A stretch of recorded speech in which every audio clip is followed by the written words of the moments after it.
What's up, everyone? My name's Mark. And I'm his brother Marco. And we are the Spyros Bros. And today we're going to answer your most exciting and exhilarating questions about us being on America's Got Talent. Also, we want to thank you so much for 2,000 subscribers.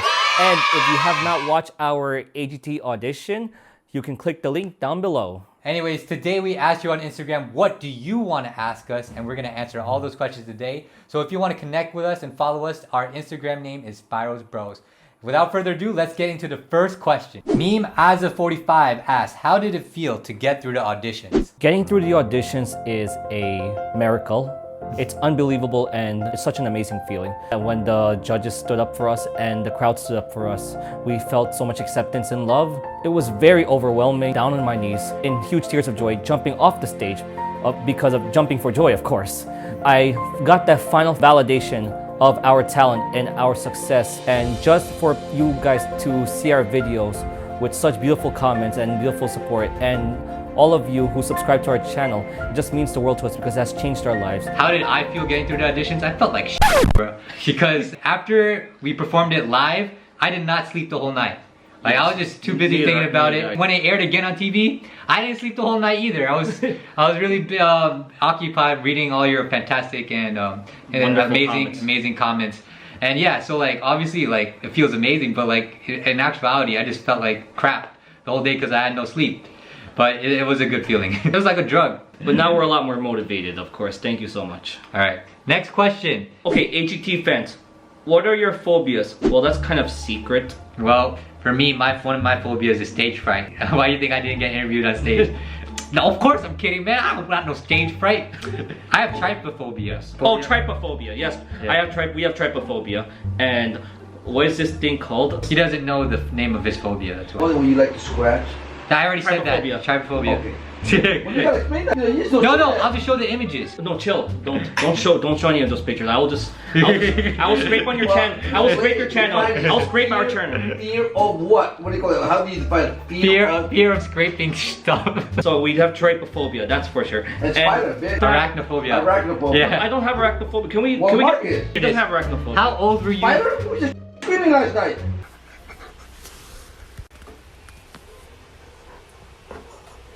This phobia that I have, it's secret, but I'll tell it to you right now. It's called ornithophobia. Yeah, you guys, I'll put it here. You guys can search it up what it is. Ornithophobia. Yes, I'm not gonna say that right now. That's your effort to look at it because I do not want to say anything else. Otherwise, I'm just gonna be made fun of in all of New York City. There's a zero tolerance on this show for bullying. Because they're all over the place. Okay. From G Parmar 96. How long did you guys prepare for that performance?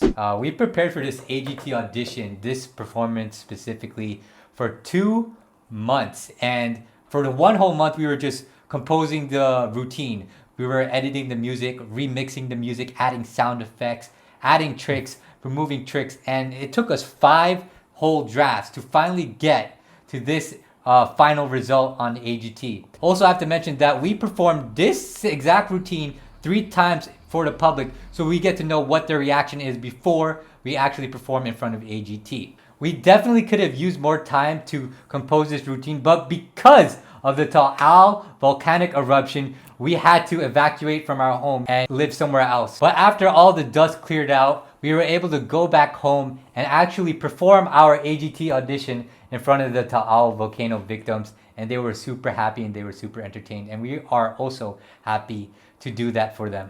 Everything went the way we planned. We're so thankful for our successful AGT audition. Mimi boy, how old are you guys? I'm 23. And I am 25 years old. But you know, we don't look like our age, and we certainly don't act like our age either, so. I just hope we don't look older than what we are, but it'll be nice. Yeah. Alright. AGT fans also asked, how old were you when you started Diabolo? I found my first Diabolo at 10 years old. First of all, why are you asking this question? It was on the episode, I'm just joking. I found my first Diabolo at 10 years old, and I started practicing and performing at 14 years old. At 14 years old, it was like this certain interest that I have to pursue Diabolo as a hobby in my life. It was something to help me escape from my traumas of bullying and my disability, which I have delayed language processing disability. So this is one of these things that helped me escape these issues because it was very unique and it stood out. Yeah, I started Diabolo same age as Marco, but I was never serious about training. Like, I know a couple tricks, but I I didn't get into performing until I was like Yeah. 18, right?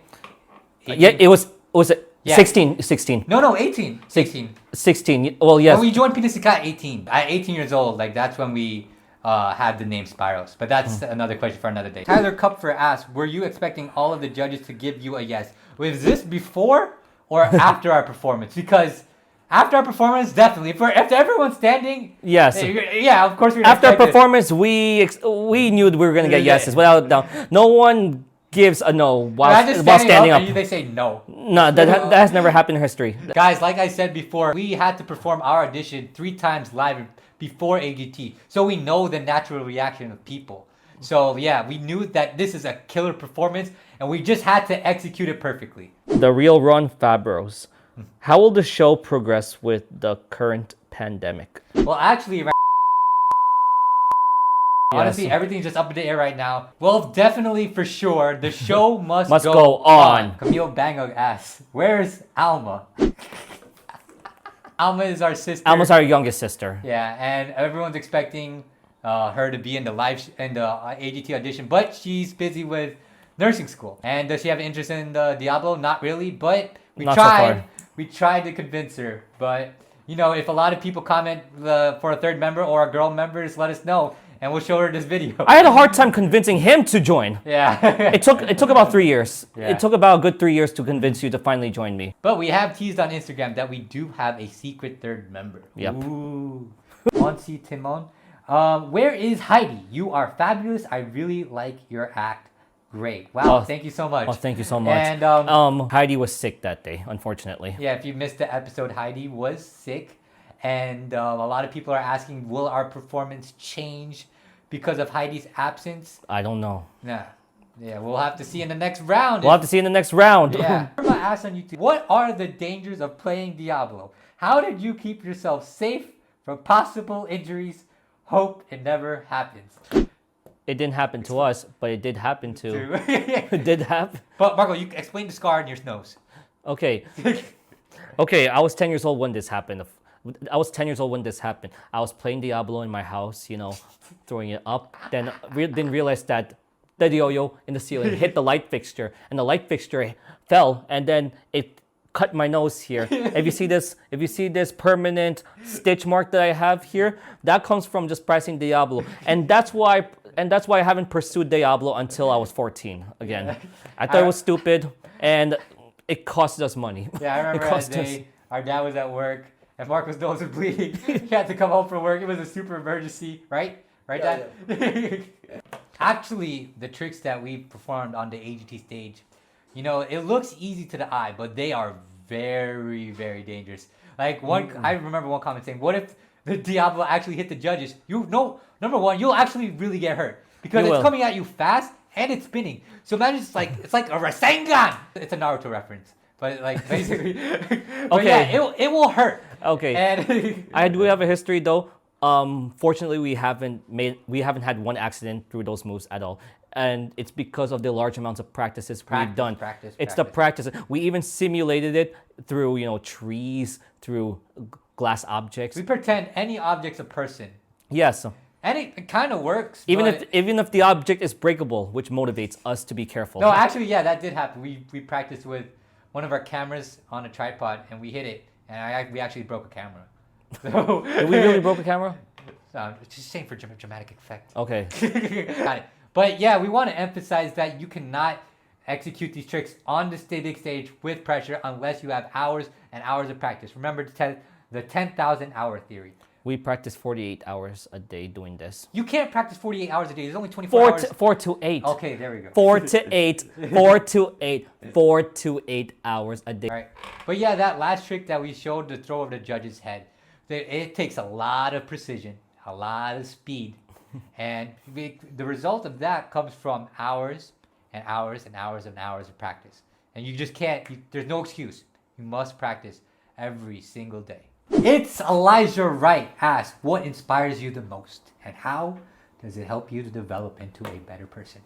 Definitely role models that give out such positive energy and wonders to me. And the main two people who are an inspiration to me is my mom and dad, of course. My dad is very enthusiastic, and my mom is very kind and encouraging. This has shaped up who I am right now, not just the character itself, but also I want to talk about what makes who I am right now, like as a person who's just joyful. It comes from just things that just wow people in this world, like fireworks, roller coasters, movies, acrobats, and I think this is how Diabolo came up into our life. But all of these together, it has shaped up who I am right now, and it has given me this love for entertainment and thrill value, and this is what made me decide to give this kind of factors in the performances that we will be giving you, including the AGT audition that we perform for you. So thank you for the feedback that you have acknowledged that I have given that to you, because this is really what inspired me the most, and this is what have made us who we are right now. Next question, what made you stick with this skill? Because lots of people get stuff like a toy or football, but just give up. Marco, what do you say? That's a very good question. Diabolo, I'd never expected it to be a profession in my life. I just pursued it as a hobby. I just love to train in it. I just love to perform it because it was unique and it was rare. And every time I popped it out of my bag when I went to a public event or a park, I would draw people's attention naturally. I wouldn't know why, but they thought it was cool and amazing. And I gotta tell you something, that the reason why I pursued Diablo so much, even though a lot of people didn't really appreciate it and people didn't know what I was doing, it's because I was the only one doing it around my town. So technically I was the best in my area when I was doing this particular skill. It's not like one of these things I did in varsity in high school, like tennis, basketball, baseball. I was always the average or the mediocre player in the team, and that really discouraged me. But my escape to that is Diabolo. I even created a club in my high school. Shout out to Bayside High School for those who go there, because I created the first Chinese yo-yo / Diabolo club in Bayside High School. So I want to shout out to all of you who were in the team before, and I want to thank you so much for all the support you did to finally bring color to the club. If you perform Diabolo pretty well, I swear you will pick up some girls. You will. Oh my goodness. Yes, you will pick up some girls. Not all, but you will pick up some. And we have experienced this, both Mark and me. Yes, you will. No. Trust me. No. Actually, like, my passion was basketball, but then obviously some dreams don't come true. But what makes people stick with their hobby is that if it feels like work, then it's not your passion. Just give it up.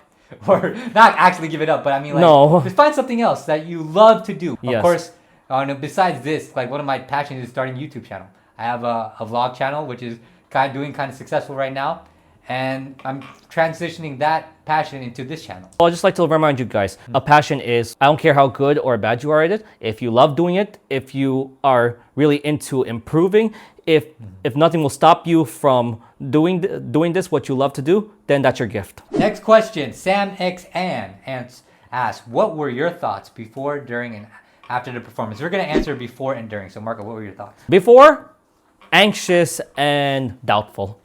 Before, I actually had to take a I had to take a pretty nerve-wracking. My LED costume wasn't working before the performance. And I'm just praying the whole time that everything will go well. So during the performance, like, there's actually no thinking during the performance. You're actually just feeling it out and feeling the music. Yes. You just feel like if you're thinking while you're performing, you're gonna mess up. So you should have no thoughts while performing, because all the rehearsals and all the practice that you have done should all just be in the flow now. Obviously it was just super stressful before the performance. We had to rehearse every single day in the Yes. wind. Like especially it's February or March in California. It's pretty cold. We performed in the dark, in the wind, in every single condition as possible. Worst conditions. Yeah, in the worst conditions possible. We have to. I mean. Yeah, like no question, and we had to like continually put in this muscle memory and this repetition. And for our performance, the worst thing that gave us anxiety is like, we don't know the result. We don't know what's gonna happen. We don't even know how they're gonna react to our act. Yeah, so obviously you could only control what you could control, and that is executing everything the way you want it to. Our goal is just to be flawless. KYCCSRN. Do you feel nervous? Because based on your performance, there's no sign of nervousness. It doesn't matter who you are.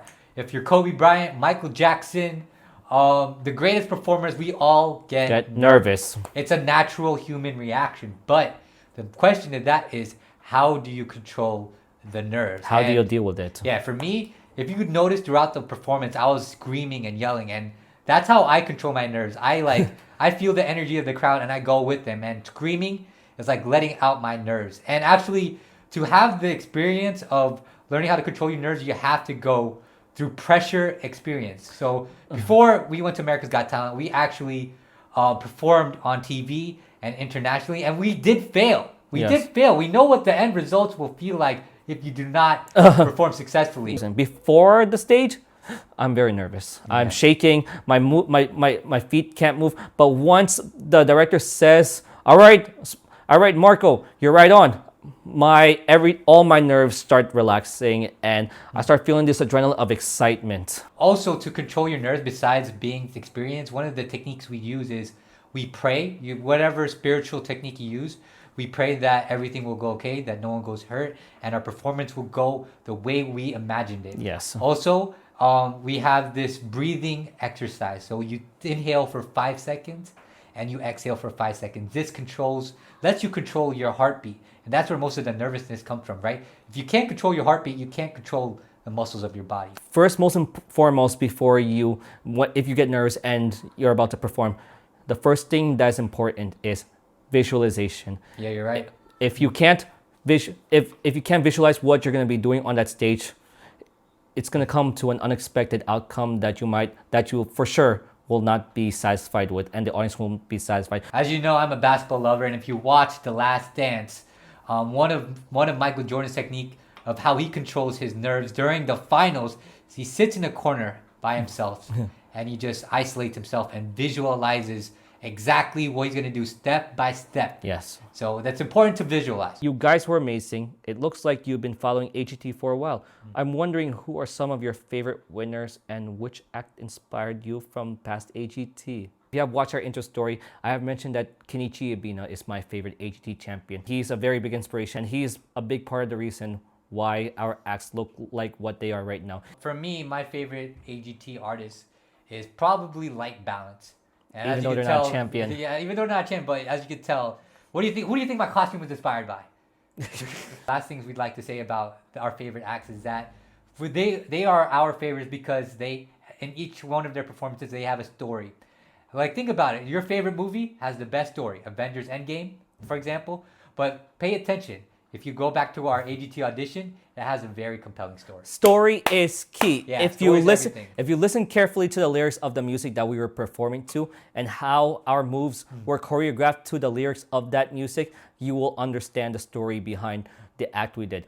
H. Crow Fink asked, if you got to the final, what would you have in store for us? Okay, we're not going to answer that question. Because we don't know if we're going to get to the finals. We're not even sure we're going to get to semifinals. But what you can do is vote, vote, vote. Vote, please. Look, there's only one control. It's not because the act is not good enough. It's not because the act didn't get far enough. It's all about vote, vote, vote. Even Howie said it so many times in past seasons, the only way the act can get through is votes. You need to vote for us. You are in control if we're going to get to the finals or not. Of course, thank you so much if you vote for us. But that's the only way we're going to get to the finals. Bye, Irma.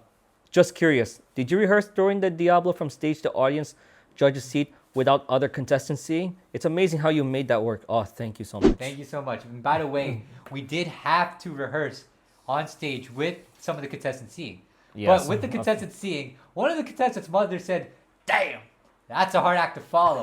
One of the contestants also said, "I felt like I was an audience. Like, it was so amazing to watch." And yeah, like that's what the impact of our performance is, watching it live. Yes, we had to rehearse throwing it over the judges' heads and throwing it over the crowd. No question. I think that's it. So to wrap everything up, if you guys want to leave more questions and make us film here for like an hour and a half, go ahead and do so. Comment down below. What do you want to know about us? And we'll answer it in the part 2 of our question and answer. Please subscribe and press that notification button right over there.